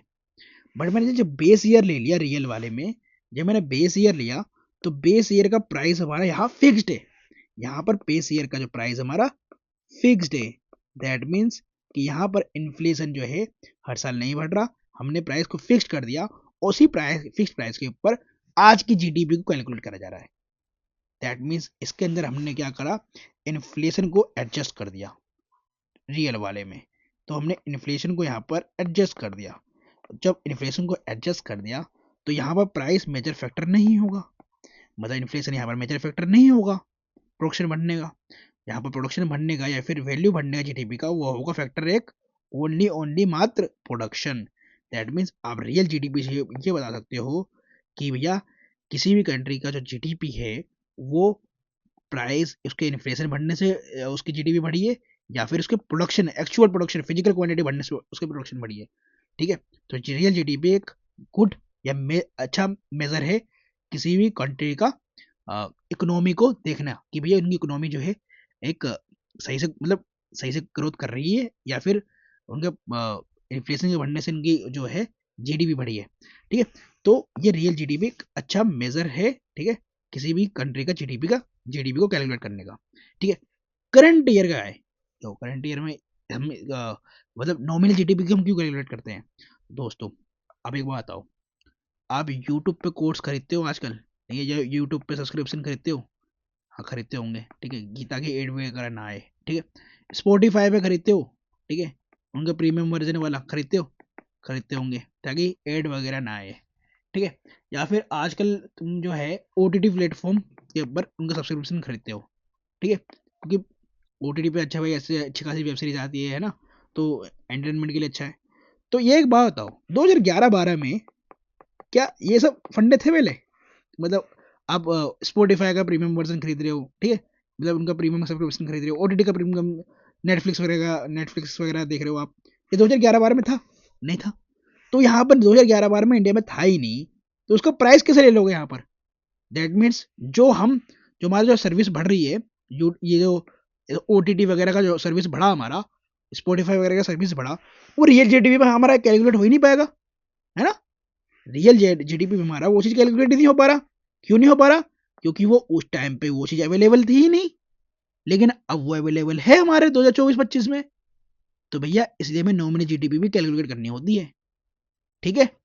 तो ये हमारा नॉमिनल जीडीपी का फंडा है, ये हमारा रियल जीडीपी का फंडा है। अगर आपको अभी भी समझ में नहीं आया ना दोस्तों, आप मेरे को कमेंट करके पूछ लेना, मैं बता दूंगा, ठीक है। तो इसकी डेफिनेशन पे आ जाओ भैया। देखो, रियल जीडीपी क्या है? हम जो भी है करंट जो गुड्स और सर्विसेज है ना, वो हम बेस ईयर प्राइसेस पे देखते हैं, ठीक है। Such base year prices are constant prices, ठीक है, ये कांस्टेंट होता है, ये चेंज नहीं होता है, ठीक है। It is a much better way to calculate GDP because in a particular year GDP में be bloated up because of high rate of inflation in the economy। ये मैंने आपको समझा दिया है, ठीक है भैया। ऐसा हो सकता है, देखो, करंट ईयर में क्या है, हर साल देखेंगे उसी के प्राइस पे देखेंगे, तो क्या होता है किसी साल बहुत ज़्यादा इन्फ्लेशन हो, 6% से अब इन्फ्लेशन हो, जैसा अभी चल रहा है इन्फ्लेशन, बहुत तगड़ा इन्फ्लेशन चल रहा है हमारी इकोनॉमी के अंदर, ठीक है। तो हमारे जीडीपी की वैल्यू भी ज़्यादा दिखाई देगी, लेकिन उसका मेजर फैक्टर क्या होगा, वो होगा प्राइस, इन्फ्लेशन होगा, ना कि हमारा प्रोडक्शन बढ़ा, ठीक है। नॉमिनल जीडीपी के अंदर यही तो बात कर रहा हूँ ना मैं, मतलब करंट ईयर के जो हम जो है फाइनल गुड्स एंड सर्विसेज की जो वैल्यू जोड़ रहे हैं वो करंट ईयर के प्राइस में जोड़ रहे हैं, ठीक है। अब एक चीज और मैंने आपको बताना भूल गया, ये बताता हूँ अभी। देखो जीडीपी हम कैसे कैलकुलेट कर रहे हैं, सिंपल भाषा, सिंपल कैलकुलेशन, भैया क्वांटिटी है, क्वांटिटी इनटू प्राइस, ये जीडीपी वैल्यू है ना, यस। क्वांटिटी, हमने एक क्वांटिटी खरीदी, एक क्वांटिटी, और उसका जो प्राइस है मल्टीप्लाई कर दो, वो जीडीपी वैल्यू होगी। तो यहाँ पर करंट प्राइस आएगा तो ये हमारा नॉमिनल जीडीपी निकलेगा। अगर यहाँ पर हम बेस ईयर प्राइस लेंगे तो क्वांटिटी, ठीक है, अब की क्वांटिटी, कितनी क्वांटिटी प्रोड्यूस हो रही है अब, ठीक है, 2024-25 में, मल्टीप्लाई बाय हमारा प्राइस कौन सा, बेस ईयर का प्राइस, ठीक है। तो बेस ईयर का प्राइस लिया जाएगा यहाँ पर, ना कि करंट ईयर का, तो ये होगा हमारा रियल जीडीपी, ठीक है। तो आपको करंट ईयर प्राइस और बेस ईयर प्राइस में फर्क जान गए आप, ठीक है। और ऐसे करके आप नॉमिनल जीडीपी और रियल जीडीपी के अंदर डिफ्रेंसिएशन कर सकते हो। और एक बात और दोस्तों, इसके अंदर मेरे को आपको, हाँ, पीवाईक्यूज कराने हैं इसके ऊपर, और मैं भी करा दूंगा आपको, ठीक है। आगे बढ़ते हैं। अब दोस्तों, अब हम समझते हैं measurement of national income in India, ठीक है, मतलब नेशनल इनकम को कैलकुलेट कैसे करते हैं इंडिया के अंदर, ठीक है। तो हमारी कंट्री के अंदर 3 मेथड यूज होते हैं कैलकुलेट करने के लिए, ठीक है, नेशनल इनकम को। First is value added method, इसको हम प्रोडक्ट मेथड भी कहते हैं, ठीक है। आपने मैक्रो इकोनॉमिक्स में पढ़ा होगा, अगर आपका इकोनॉमिक्स बैकग्राउंड रहा होगा ना, तो आपने 12th क्लास के अंदर ये मैक्रो इकोनॉमिक्स में पढ़ा होगा। सेकंड मेथड है हमारा इनकम मेथड, और थर्ड मेथड है हमारा एक्सपेंडिचर मेथड, ठीक है। अब देखो इन तीनों मेथड को ना वन बाय वन समझते हैं। वैल्यू एडेड मेथड, आप नाम से पकड़ सकते हो, वैल्यू को एडिशन कर रहे हैं, ठीक है, इसको हम प्रोडक्ट मेथड भी कहते हैं, ठीक है। मतलब जितने भी प्रोडक्शन हो रही है उन प्रोडक्शन को आप प्लस कर दो, ठीक है, ऐड कर दो, सम कर दो, वैल्यू एडेड मेथड से हमका नेशनल इनकम निकल जाएगा, ठीक है। तो पहले वैल्यू एडेड मेथड की समझ रहे हैं हम। तो under this method GDP is calculated at market price, तो ठीक है, जीडीपी एट एमपी हम कैलकुलेट करते हैं किसके अंदर, वैल्यू एडेड मेथड के अंदर। तो which is the total value of output produce at different stages of production, it focuses on supply side of the product. अब एक बात आओ दोस्तों, फर्म का काम क्या करना होता है, प्रोडक्शन करना, तो मतलब उनका काम करना होता है सप्लाई करना, ठीक है, मतलब इकोनॉमी के अंदर वो प्रोडक्शन का सप्लाई करते हैं, ठीक है। तो ये supply side product supply side पे मतलब फोकस करता है, ठीक है, ये प्रोडक्शन वाला सप्लाई साइड ही तो कर रहा है वो, तो ठीक है। अब इसके अंदर हम क्या चीज़ प्लस करेंगे, क्या चीज़ प्लस नहीं करेंगे, दैट मीन्स क्या चीज़ हम इंक्लूड करेंगे, क्या चीज़ इंक्लूड नहीं करेंगे। तो देखो दोस्तों, क्या चीज़ इंक्लूड नहीं करेंगे ये आपको पता होना चाहिए, ठीक है। यूपीएससी क्वेश्चन फंसाएगा तो यहाँ फंसाएगा, जैसे purchase and sale of second hand items, ठीक है। मतलब एक बात बताओ दोस्तों, आप कोई सेकेंड हैंड आइटम खरीदते हो, दैट मीन्स कि वो पहले फर्स्ट हैंड में क्या था, फर्स्ट हैंड में क्या था, तो ये उस टाइम जीडीपी में कैलकुलेट हो गया था वो आइटम, ठीक है। वो आइटम, वो जो प्रोडक्ट है वो पहले से ही इंक्लूड हो गया था जीडीपी के अंदर। अब उसको सेकेंड हैंड दोबारा बेचा जा रहा है, तो उसको जीडीपी के अंदर दोबारा कैलकुलेट कर लेंगे, अरे क्यों करें, जब वो पहले से कैलकुलेट हो चुका है तो ये डबल काउंटिंग नहीं हो जाएगा, इसलिए इसको हम कैलकुलेट नहीं करेंगे, ठीक है। Production due to illegal activities, एक बात दोस्तों, जो चीज़ इलीगल है उसको हम प्रोडक्शन में लेंगे, हैं, नहीं लेंगे, भैया इलीगल है मतलब हमारा वो लॉफुल काम नहीं हुआ है, तो इसको भी इंक्लूड नहीं करेंगे हम जीडीपी के अंदर। इलीगल काम तो हो रहे हैं हमारी कंट्री के अंदर, ठीक है, ठीक है, उसकी भी कोई वैल्यू होती है, ठीक है, अच्छा खासा बनी कमाते हैं इलीगल काम से, ठीक है, बट वो इलीगल है तो हम उसको इंक्लूड नहीं करेंगे, ठीक है। Non economic goods such as air और वाटर, ठीक है। अब देखो नॉन इकोनॉमिक गुड्स क्या मतलब, अब एक बात आओ, वाटर ऐसे बिक रहा है हमारे यहाँ मार्केट में, ठीक है, 10 रुपए की बोतल भी है और 20 की बोतल है, ठीक है। तो वो इकोनॉमिक गुड बन जाता है जब जब उसको हम प्रोसेस करके बेचा जाता है, ठीक है। बट ऐसा तो देखा ये नॉन इकोनॉमिक गुड्स हैं, वाटर तो अवेलेबिलिटी है ना वाटर की, ठीक है, एयर की अवेलेबिलिटी तो है ना हमारे यहाँ, ठीक है। चलो, transfer payments such as scholarship pension, ये इंक्लूड नहीं होगा, क्यों, ये फैक्टर कॉस्ट नहीं है, फैक्टर इनकम नहीं है, तो ये ट्रांसफर पेमेंट से, इसके बदले आपने कोई काम नहीं करा, जब काम ही नहीं करा तो प्रोडक्शन किस बात की, ठीक है। तो ये हमारे value addition value added method में इंक्लूड नहीं होगा, ठीक है, इन दी प्रोडक्शन, ठीक है, प्रोडक्शन में इंक्लूड नहीं होगा ये चीज़ें। अब क्या इंक्लूड होगा, तो goods and services sold in the market, goods and services not sold but supplied free of cost, ठीक है, फ्री ऑफ कॉस्ट होगा, ठीक है, कोई बात नहीं, वो चैरिटेबल वाला काम कर रहे हैं, ठीक है। Services provided by the agent, ठीक है, एजेंट के द्वारा सर्विस प्रोवाइड करना, ठीक है, बैंकिंग फैसिलिटीज वगैरह, ठीक है। तो ये सब हमारे इंक्लूड होगा, ये सब इंक्लूड नहीं होगा। तो अगर क्वेश्चन फंसेगा तो इनके ऐसे फंसेगा, मतलब क्या चीज़ इंक्लूड होगा क्या चीज़ नहीं, ठीक है। अब एक बात और दोस्तों, तो हम फाइनल गुड्स क्यों लेते हैं, नॉट इंटरमीडिएट गुड्स क्यों लेते हैं, इंटरमीडिएट गुड्स क्यों नहीं हम उसके अंदर ऐड करते। इंटरमीडिएट गुड्स के अंदर ना प्रोसेस हो गया वो फाइनल गुड बनेगा, ठीक है। अब इंटरमीडिएट गुड को हम अगर पहले से जोड़ लेंगे फिर ये फाइनल गुड के अंदर आ जाएगा, तो फिर वो डबल काउंटिंग हो जाएगी ना, इसलिए हम अवॉइड करने के लिए डबल काउंटिंग को, इंटरमीडिएट गुड्स को हम जोड़ नहीं जोड़ते, ठीक है, जीडीपी कैलकुलेशन करने में, ठीक है। ये वैल्यू एडेड मेथड है आपका, ठीक है। अब आगे बढ़ते हैं, इनकम मेथड, ठीक है, तो इनकम मेथड भी समझ लो। तो ये जो अप्रोच है, ठीक है, इनकम मेथड में हम करते क्या है, हम एग्रीगेट करते हैं पेमेंट का, एग्रीगेट मतलब जोड़ना, aggregate the payments made by the firms to household, ठीक है। तो इनकम मेथड क्या है, इनकम किसको मिलती है, हाउस होल्ड को मिलती है, हमें तुम्हें मिलती है, इंडिविजुअल्स को मिलती है, और कहाँ से मिलेगी, तो फर्म देंगे पैसे हमें। तो फर्म किसको पैसे देते हैं, हाउस होल्ड को देते हैं, पेमेंट्स देते हैं, तो उनका एग्रीगेट कर देना, कोल्ड फैक्टर पेमेंट्स, ठीक है, हमने कोई काम किया उसके बदले में पैसा मिल गया, फैक्टर पेमेंट। तो ये फोकस करता है डिमांड साइड पे, हाउ, देखो दोस्तों, कोई भी इंडिविजुअल है या हाउस होल्ड है, उसके उसके हाथ में इनकम आई, तो वो करेगा क्या, वो डिमांड ही तो करेगा, कंज्यूम ही तो करेगा। तो ये डिमांड साइड पे ये डिपेंड करता है, ठीक है, फोकस करता है। तो चीज क्या चीज़ हमारी फैक्टर इनकम के अंदर आएगी, तो एक बात आओ, रेंट से हम पैसा कमाते हैं, वेजिस से हम पैसे कमाते हैं। अब रेंट में एक बात आ दो, आपने सर्विस दी है ना किसी को, सर्विस देकर हमने पैसा कमाया है, ठीक है, ठीक है, मतलब अपना कमरा दिया किसी को तो सर्विस दिया ना, चलो। तो वेजिस मतलब वेजिस समझते ही हो आप, इंटरेस्ट, ठीक है, इंटरेस्ट क्या हो गया, कहीं आपने इन्वेस्टमेंट करा वहां से इंटरेस्ट आया, ठीक है, प्रॉफिट, ठीक है, जो मुनाफा हुआ वो भी सब क्या होगा, ये सब क्या होगा आपका फैक्टर इनकम होगा, ठीक है।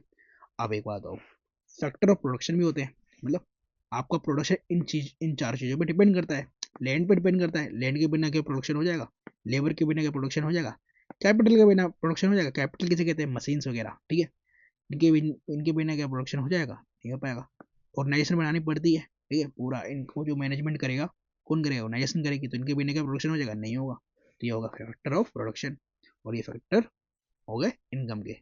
चलो, अब जीडीपी कैसे कैलकुलेट करेंगे हम इनकम मेथड के अंदर, तो हम करेंगे क्या भैया, सबके वेजिस प्लस उनको जो इंटरेस्ट मिल रहा है, प्लस जो रेंट से पैसा आ रहा है क्या, प्लस जो प्रॉफिट से पैसा आ रहा है, प्लस डिविडेंड, डिविडेंड मतलब जो हम जैसे शेयर मार्केट वगैरह में या फिर कंपनी के अंदर जो डिविडेंड मिलती है ना एम्प्लॉयज वगैरह को, वैसा, प्लस इनडायरेक्ट टैक्स, ठीक है, प्लस करना इनडायरेक्ट टैक्स, क्योंकि भैया इनडायरेक्ट टैक्स को मिल रहा है, गवर्नमेंट को मिलता है ना, ठीक है, माइनस सब्सिडी, गवर्नमेंट सब्सिडी देती है, तो सब्सिडी माइनस करेगी इसमें से, ठीक है, उनको इनडायरेक्ट टैक्स मिलता है, ठीक है, और प्लस डेप्रिसिएशन, ठीक है, क्योंकि भैया इन सब जो भी है ये प्रोडक्शन वगैरह इन सब पर डेप्रिसिएशन होता है, ठीक है, डेप्रिसिएशन का भी अमाउंट आता है ना इसके अंदर, ठीक है। तो ये हमारी जीडीपी ऐसे निकलेगी इनकम मेथड से। अब एक्सपेंडिचर मेथड को बढ़ते हैं, ठीक है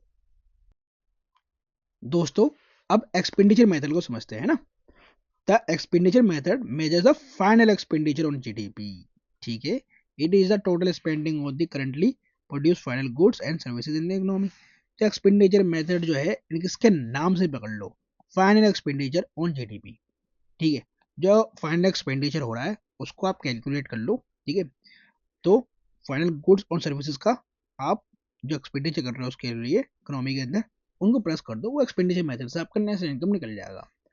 तो ये होता क्या है, the final expenditure is made up the four expenditure items, namely ये होते हैं, मतलब consumption, investment, government expenditure, imports और एक्सपोर्ट्स। और ये मैंने आपको भी पीवाई को भी कराया भी था। देखो दोस्तों, इसको मैं सिंपल भाषा में समझाता हूँ।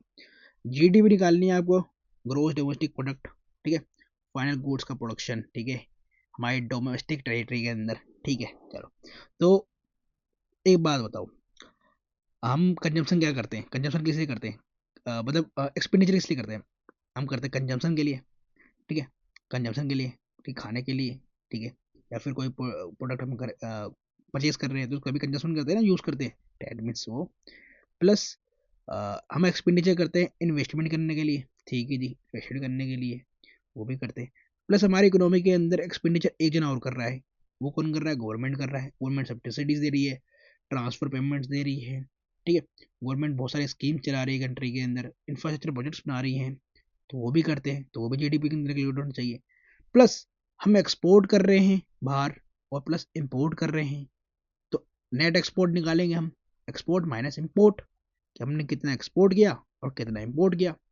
अब ये पॉजिटिव आएगा दैट मीन्स हमने एक्सपोर्ट ज़्यादा करा, अगर ये नेगेटिव आया दैट मीन्स हमने इंपोर्ट ज़्यादा करे, ठीक है। ये चीज़ का ध्यान रखना।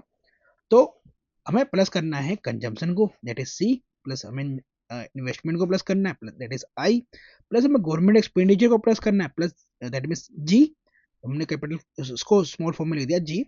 अब प्लस हमें क्या करना है? नेट एक्सपोर्ट निकालना है, इन सबको प्लस कर देंगे तो हमारा क्या आ जाएगा? एक्सपेंडिचर मेथड से हमारा नेशनल इनकम या फिर जीडीपी निकल जाएगा, ठीक है।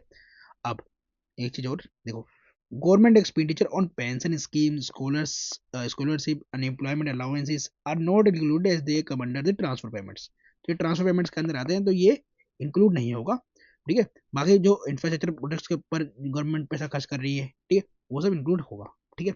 अब आगे बढ़ते हैं। बेस ईयर में आपको समझा चुका हूँ, एग्जाम्पल के साथ समझा चुका हूँ, तो ये इंपॉर्टेंट है, जीडीपी डिफ्लेटर और ग्रोस वैल्यू एडेड, ये अभी आपको समझा देता हूँ मैं। अच्छा दोस्तों, अब जीडीपी डिफ्लेटर समझते हैं, ठीक है। डिफ्लेटर, तो डिफ्लेटर कर रहा है, ठीक है, वैल्यू एडिड, ठीक है, मतलब वैल्यू एडिशन करना, ठीक है। आप देखो वैल्यू एडिशन पहले समझ लो, ठीक है। तो it is defined as the value of output less मतलब minus value of intermediate consumption, that means intermediate consumption क्यों लेते हैं हम? इंटरमीडिएट है, इंटरमीडिएट है, दैट मीन्स हमें फाइनल गुड बनानी है, फाइनल गुड सर्विस बनानी है, डबल काउंटिंग हो जाएगी। तो हमने क्या करेंगे? जितना भी आउटपुट है उसके वैल्यू को हम क्या करेंगे? प्लस करेंगे, वैल्यू ऑफ आउटपुट को प्लस करेंगे, ठीक है, और माइनस किसको करेंगे? इंटरमीडिएट को, ठीक है। तो ये हमारा इस मेथड से हमारा वैल्यू एडिशन निकलेगा, ग्रोस वैल्यू एडिशन निकलेगा, जीवी निकल जाएगा हमारा, ठीक है। बस इतना ही समझो, इससे ज़्यादा समझने का नहीं है जीवी के अंदर, ठीक है, प्रीलिम्स के लिए। जीडीपी डिफ्लेटर ज़्यादा समझना है आपको। अब जीडीपी डिफ्लेटर होता क्या है? It is the ratio of GDP at current prices. अभी आपको मैंने बताया था भैया, करंट प्राइसेस पे तो क्या आता है? नॉमिनल जीडीपी निकलता है, ठीक है जी, नॉमिनल जीडीपी लिख लिया मैंने, क्या? करंट प्राइसेस पे, to GDP at constant prices. तो भैया ठीक है, अच्छा जीडीपी कांस्टेंट प्राइस का मतलब क्या है? बेस प्राइस की बात कर रहा है, तो बेस प्राइस में क्या निकलता है? वो निकलता है रियल जीडीपी, ठीक है जी, रियल जीडीपी, ठीक है। अब GDP deflator is published on quarterly basis since 1996, ठीक है, क्वार्टरली बेसिस के ऊपर ये पब्लिश करती है इसे गवर्नमेंट, और 2 महीने मतलब लेग ऑफ 2 मंथ्स, ठीक है, इसके बीच में 2 महीने का लेग भी आता है, ठीक है। अब ये क्वार्टरली क्या होता है? क्वार्टरली समझो, ठीक है, क्वार्टर क्या होता है? देखो 3 × 4, 3 × 4 = 12, तो 12 मंथ्स होते हैं हमारे यहाँ, तो कितने हो गया? 3 महीने का एक क्वार्टर होता है, तो ऐसे कितने क्वार्टर होंगे हमारे साल में? 4 होंगे, ठीक है। तो ये होगा हमारा क्वार्टर, ठीक है। अब देखो ये होता है nominal GDP upon real GDP into 100, ये हो गया हमारा जीडीपी डिफ्लेटर, ठीक है। अब देखो इसको आगे समझो, तो ये हमारा जीडीपी डिफ्लेटर हो गया हमारा nominal upon real GDP into 100, ठीक है। तो जीडीपी डिफ्लेटर का काम क्या है? देखो अगर आप देख रहे हो इसे मतलब फॉर्मूले में देखोगे, तो नॉमिनल जीडीपी किस पे आता है? करंट ईयर प्राइसेस पे आता है, ठीक है। तो करंट प्राइसेस अपॉन एक बेस प्राइस होता है, तो इसके अंदर क्या हो रहा है? ये जो करंट ईयर प्राइसेस है दैट में इसकी जो प्राइस ज़्यादा होगी बेस ईयर से, क्यों? इन्फ्लेशन हर साल बढ़ रही है, ठीक है। दैट मीन्स क्या दिखा रहा है? ये प्राइस लेवल में चेंज नहीं दिखा रहा, ठीक है, ये प्राइस लेवल में चेंज नहीं दिखा रहा क्या आपको? तो प्राइस लेवल में चेंज दिखा रहा है, दैट मीन्स इससे आप बता सकते हो कि हर साल हमारे यहाँ इन्फ्लेशन क्वांटिटी पर कितनी बढ़ी है? आप बता सकते हो नहीं बता सकते हो? तो एक अच्छा मेजर, एक टूल नहीं है कि मेजर करने का एक टूल नहीं है अच्छा ये, जिससे आप इन्फ्लेशन निकाल निकाल पा रहे हो इकोनॉमी के अंदर कितनी है? यस, बिल्कुल है। तो it is a tool to measure the inflation comprehensively unlike WPI and CPI. How? देखो हम ये जो है ना आपको इन्फ्लेशन वाले चैप्टर में पढ़ाऊंगा डब्ल्यूपीआई और सीपीआई, ठीक है। होलसेल प्राइस इंडेक्स और कंज्यूमर प्राइस इंडेक्स, ठीक है। तो इनसे बढ़िया माना जाता है जीडीपी डिफरेटर, बिकॉज बिकॉज दोस्तों डब्ल्यूपीआई और सीपीआई में बास्केट ऑफ गुड्स लेते हैं हम, ठीक है। डब्ल्यूपीआई में तो खैर केवल गुड्स लेते हैं हम, सर्विस तो आता भी नहीं है। सीपीआई में हमारा गुड्स और सर्विस दोनों आता है, ठीक है। तो इसके अंदर हम कुछ basket of goods and service लेते हैं सीपीआई वगैरह में। जीडीपी डिफरेटर जो है ना कॉम्प्रिहेंसिवली सबको कवर कर लेता है ना। It is not based on the fixed basket, मतलब इसके अंदर कुछ बास्केट नहीं होते, सारे होते हैं of goods and services, it covers the whole economy. इसलिए जीडीपी डिफरेटर अच्छा रोल माना जाता है, मतलब अच्छा टूल माना जाता है to measure the inflation in the economy. ठीक है दोस्तों, ये बहुत इंपॉर्टेंट है और आपको ध्यान रखना है दोस्तों। अब आगे बढ़ते हैं हम, ठीक है। जी भी समझा दिया मैंने आपको। अब ये difficulties in the measurement of national income, ये आपके मेंस में कम आता है। चलो रिसेंट डेवलपमेंट समझ लो इन जीडीपी मेजरमेंट।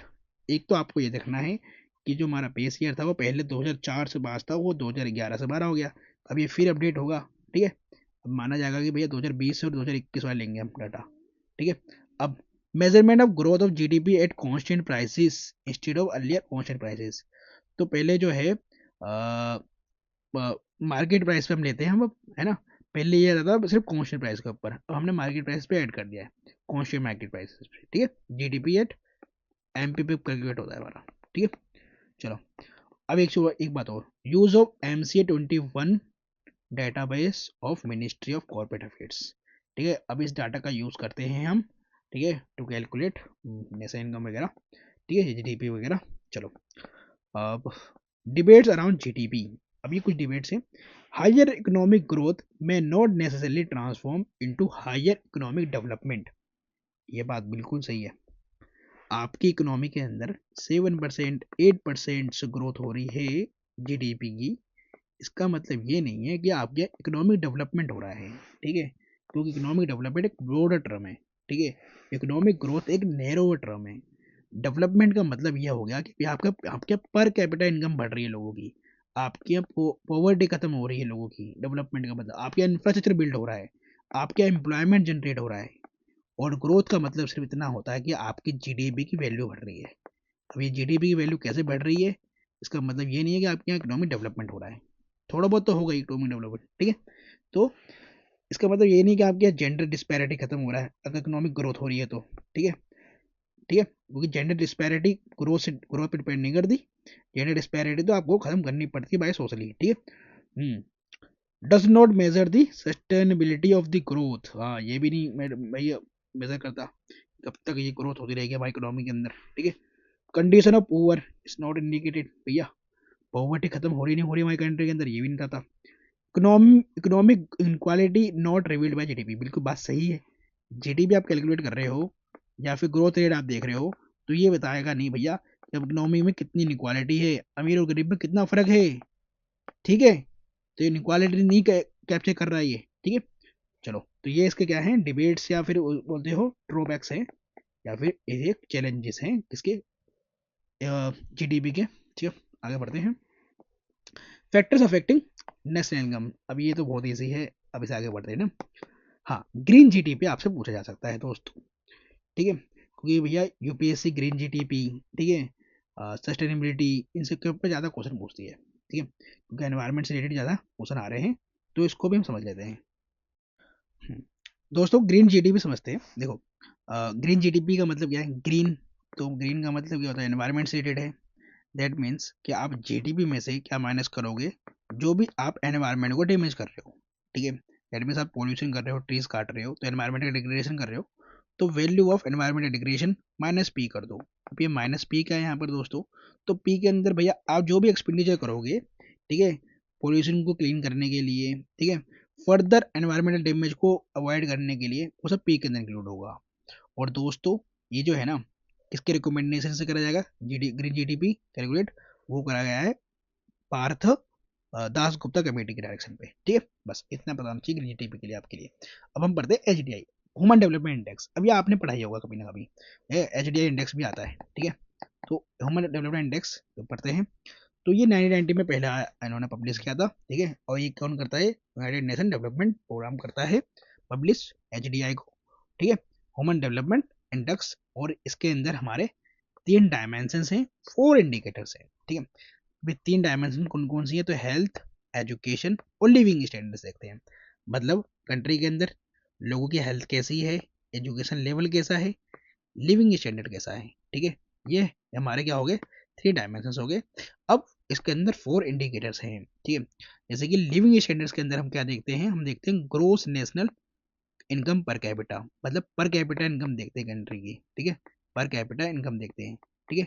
और ये पर कैपिटा इनकम क्या होती है, पर कैपिटा इनकम होती है कि भैया हम पूरा एवरेज देखते हैं लोगों का, मतलब हम जो हमारी पॉपुलेशन है ना, उसको हम जीडीपी से डिवाइड करते हैं। हम देख सकते हैं कि भैया जीडीपी के अंदर कितना कंट्रीब्यूशन है पर बंदे का, ठीक है, पर पर्सन का कितना कंट्रीब्यूशन है, ठीक है। मतलब उसकी हम क्या देख रहे हैं, उसके इंडिविजुअल एवरेज इनकम देख रहे हैं, पर पर्सन की एवरेज इनकम, ठीक है। ये हो गया हमारा gross national income per capita, ठीक है। अब एजुकेशन के अंदर 2 इंडिकेटर देखते हैं हम, मेन ईयर्स ऑफ स्कूलिंग, ठीक है, प्लस हम क्या देखते हैं, एक्सपेक्टेड ईयर्स ऑफ स्कूलिंग, ठीक है। मतलब कितने साल वो पढ़ाई करी, उसने स्कूलिंग करी, प्लस एक्सपेक्ट क्या था कि वो कितने साल करना चाहिए था पढ़ाई का, ठीक है। प्लस हेल्थ के अंदर क्या देखते हैं हम, लाइफ एक्सपेक्टेंसी एट बर्थ, ठीक है। मतलब बर्थ के टाइम पे किसी अगर व्यक्ति हमारा यहाँ न्यू बॉर्न बेबी पे जन्म ले रहा है, तो उसकी लाइफ एक्सपेक्टेंसी क्या हो, ठीक है, वो है हेल्थ के अंदर, ठीक है। तो ये एचडीआई के अंदर हम ये सब चीज़ें देखकर जो है किसी भी कंट्री का इंडेक्स के अंदर रैंकिंग देते हैं। चलो ठीक है, अब आगे बढ़ते हैं। अब देखो जो चीज़ इंपॉर्टेंट है ना प्रीलिम्स के लिए वो पढ़ाऊंगा मैं आपको, तो ये ज़्यादा इंपॉर्टेंट है, स्टैटिस्टिकल सिस्टम ऑफ इंडिया, ठीक है। तो ये कौन देखता है हमारे यहाँ, तो ministry of statistics and programme implementation, ठीक है। इस मिनिस्ट्री के अंदर आता है मोस्पी, ये इसका नोडल मिनिस्ट्री है, ठीक है। अब हमारे यहाँ स्टैटिस्टिक्स विंग के अंदर एक एनओसो मिलेगा, नेशनल स्टैटिस्टिकल ऑफिस, दूसरा है प्रोग्राम इम्प्लीमेंटेशन विंग, ठीक है। अब इसके अंदर एनएसओ इम्पोर्टेंट है, ठीक है, नेशनल स्टैटिस्टिकल ऑफिस। तो ये क्रिएट हुआ था by merging central statistical office CSO और NSSO, national sample survey survey office, ठीक है। किसके रिकमेंडेशन पे, तो ये डॉक्टर सी रंगराजन कमीशन के ऊपर, ठीक है। और it is the nodal agency for plan development of statistical system in the country, it is headed by chief statistical of the country, ठीक है। इतना बस आपको पता होना चाहिए एनएसओ के बारे में, ठीक है। अब इसका काम क्या क्या है, रिस्पॉन्सिबिलिटीज क्या है, ये आपको पता होना चाहिए एनएसओ के बारे में। तो ये प्रिपेयर करता है national accounts as well as publishes annual estimates of national product, ठीक है। ये मेंटेन करता है liaison with international statistical organisation, compile करता है, रिलीज करता है इंडेक्स ऑफ इंडस्ट्रियल प्रोडक्शन, ये इंपॉर्टेंट है, ठीक है। Annual survey of industries organise करता है, कंडक्ट करता है periodic all India economic census, conduct करता है large scale of all India survey sample for a socio economic area such as employment, consumer expenditure, housing condition and environment, ठीक है। ये काम किसका है, एनएसओ का। इसमें आपको 2 चीज ध्यान रखनी है, इंडेक्स ऑफ इंडस्ट्रियल प्रोडक्शन और एनुअल सर्वे ऑफ इंडस्ट्रीज। अभी इससे आगे ही पढ़ेंगे हम, ठीक है। चलो आगे बढ़ते हैं से। अब देखो इंडेक्स ऑफ इंडस्ट्रियल प्रोडक्शन, ठीक है, वही मैंने बोला था ना। तो IIP is used to measure performance of industrial activity in the economy, ठीक है। तो हम इसके अंदर क्या मेजर करते हैं, परफॉर्मेंस करते हैं, परफॉर्मेंस देखते हैं किसकी, इंडस्ट्रियल एक्टिविटी की, ठीक है, इन the economy. It is release by NSO every month, the base year for the calculation is 2011 और 12, broadly following 3 sectors usually calculating IIP. तो माइनिंग का जो वेटेज है हमारे यहाँ वो है 14.37%, मैन्युफैक्चरिंग का है 77.63, ठीक है। तो सबसे ज़्यादा मैन्युफैक्चरिंग का है। अगर यूपीएससी प्रीलिम्स क्वेश्चन पूछेगी तो वो वेटेज के हिसाब से पूछेगी, भैया आईआईपी के अंदर जो इंडेक्स निकालती है NSO, index of industrial production, सबसे ज़्यादा वेटेज किसकी है, तो मैन्युफैक्चरिंग की है 77.63%। उसके बाद किसकी है, तो माइनिंग की है 14.37 और इलेक्ट्रिसिटी की है 7.99%। ये आपको याद रहना चाहिए। और देखो इसके ऊपर भी यूपीएससी क्वेश्चन पूछेगी, इंडेक्स ऑफ 8 कोर इंडस्ट्रीज। तो 8 कोर इंडस्ट्रीज है हमारे यहाँ, कौन कौन सी है, रिफाइनरी है, इलेक्ट्रिसिटी है, स्टील है, कोल है, क्रूड ऑयल है, नेचुरल गैस है, सीमेंट है और फर्टिलाइजर्स है, ठीक है।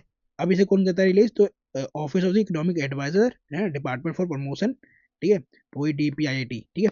अब it measures performance of only 8 important sectors of the economy, अभी मैंने बता दिया। और इसके आपकी वेटेज भी पता होने चाहिए, ठीक है।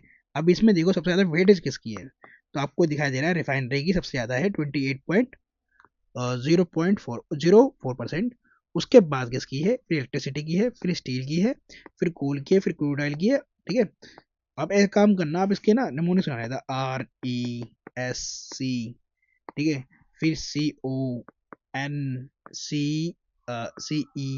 और FE, ठीक है, ऐसे करके वो इसके वेटेज देख लेना इसके अकॉर्डिंग। ठीक है, चलो, एनुअल सर्वे ऑफ इंडस्ट्रीज, अब ये ज़्यादा इम्पोर्टेंट नहीं है, आप इसे पढ़ लो ना। ठीक है, जो इम्पोर्टेंट है मैंने बता दिया। हाँ, अब एक इम्पोर्टेंट रह गया है सस्टेनेबल डेवलपमेंट गोल्स, SDGs। ठीक है, तो इसको मैं बोलूँगा, आप इसे याद कर लो। ठीक है, कितनी है SDGs, 17 है। ठीक है, सस्टेनेबल डेवलपमेंट गोल्स। ठीक है, ये हमारे कुछ गोल हैं जो सस्टेनेबल डेवलपमेंट के लिए बोलता है। ठीक है, अब ये कहाँ से आया भैया, ये 17 सेशन हुआ यूनाइटेड नेशन जनरल असेंबली का 2015 में। ठीक है, उसमें एक डॉक्यूमेंट था, ट्रांसफॉर्मिंग आवर वर्ल्ड। ठीक है, उसके अंदर बोला गया भैया 2030 तक का हमारा कोई एजेंडा है सस्टेनेबल डेवलपमेंट के लिए। ठीक है, और वो क्या है, 17 सस्टेनेबल डेवलपमेंट गोल लिए गए। ठीक है, 169 टारगेट डाले गए। Country have the primary responsibility follow up review the national at the national level. ठीक है, इन इंडिया के अंदर कौन कर रहा है इसको, तो मॉस्पी कर रही है। MoSPI is responsible for the development of the national indicator framework for measuring the progress of SDGs। ठीक है, तो मॉस्पी इसके लिए रिस्पॉन्सिबल है। ठीक है, कि वो ये सब चीज़ें देखेंगी, प्रोग्रेस देखेगी SDGs का। NITI Aayog has the overall responsibility of SDG implementation and align with the government scheme and programmes to SDGs। बस इतना पता होना चाहिए, नीति आयोग का काम क्या है यहाँ पर और मॉस्पी का काम क्या है। ठीक है, और ये 17 सस्टेनेबल गोल्स आपको पता होना चाहिए, इनका नंबर आप याद कर लो। ठीक है, इसका स्क्रीनशॉट लो और याद कर लो। ठीक है, अब मैं आपको कुछ पेवाइगुस कराता हूँ।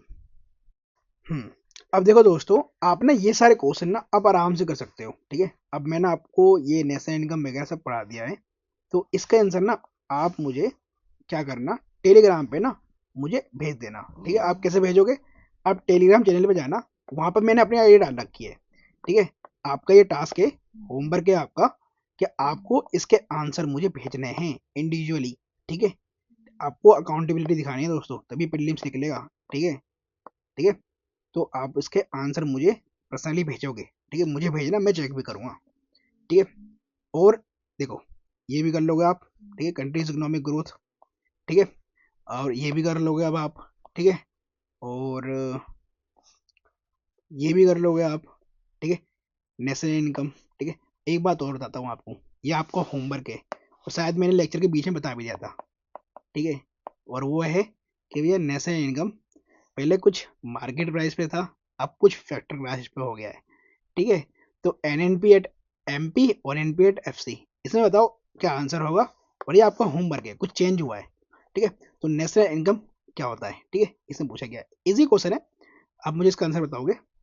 ठीक है, और ये मैं आपको करा चुका हूँ, क्वेश्चन नंबर 37। और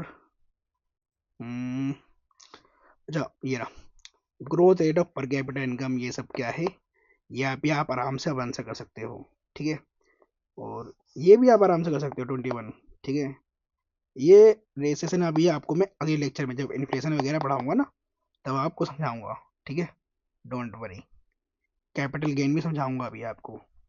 ठीक है, हाँ, जब टैक्स वाला चैप्टर पढ़ाऊंगा आपको मैं, तो वो जहाँ GST वगैरह पढ़ाऊंगा ना, तब आप ये सारे क्वेश्चन भी कर लोगे आराम से। ठीक है, अब एक बात और देखो, स्टेडली इंक्रीज्ड, ये सारे जो है ना, ध्यान रखा करो इन वर्ड्स का। ठीक है, ये थोड़े एक्सट्रीम वर्ड्स होते हैं। क्लोज इकोनॉमिक आंसर आप आराम से दे सकते हो। Economic growth is usually coupled by, जब इन्फ्लेशन पढ़ाऊंगा ना तो बताऊंगा कि इन्फ्लेशन के साथ डायरेक्ट रिलेशन होता है ग्रोथ का, एम्प्लॉयमेंट का भी। ठीक है, आगे पर कैपिटल रियल GNP। ठीक है, इजी क्वेश्चन है, ठीक है, ट्राई करो करने का। ठीक है, इवेल्युएशन वाला भी करना ट्राई। चलो दोस्तों, इसी के साथ ना इस लेक्चर को यहाँ तक स्टॉप करते हैं, रोकते हैं। ठीक है, मतलब बाइंड अप करते हैं इस लेक्चर को। अगले लेक्चर में मिलते हैं, और अगला लेक्चर हमारा पता है किसके ऊपर होने वाला है। ठीक है, और वो भी बहुत ही जानदार टॉपिक है, मस्त टॉपिक है, मज़ा आ जाएगा आपको। वो है मॉनेटरी पॉलिसी। ठीक है, तो मॉनेटरी पॉलिसी के ऊपर नेक्स्ट लेक्चर आएगा हमारा। L1 आ गया हमारा नेशनल इनकम अकाउंटिंग, और L2 आएगा हमारा मॉनेटरी पॉलिसी के ऊपर। बहुत इंपॉर्टेंट चैप्टर है, क्वेश्चन मॉनेटरी पॉलिसी, बैंकिंग और इन्फ्लेशन, इनके ऊपर ज़्यादा बनते हैं दोस्तों। ठीक है, प्रीलिम्स के अंदर इनकी वेटेज ज़्यादा है प्रीलिम्स में, ठीक है। और टैक्सेशन की, और इसमें और बता दूँ आपको वेटेज के यूनियन बजट की भी आ जाता है एक दो क्वेश्चन, ठीक है। पॉवर्टी और इक्वालिटी से भी क्वेश्चन कम आ रहे हैं, ठीक है। तो नेक्स्ट लेक्चर में मिलते हैं, अभी के लिए इतना ही, ठीक है दोस्तों। इसी तरीके से पढ़ते रहो, आगे बढ़ते रहो और विजय भवा, ठीक है, आगे बढ़ो।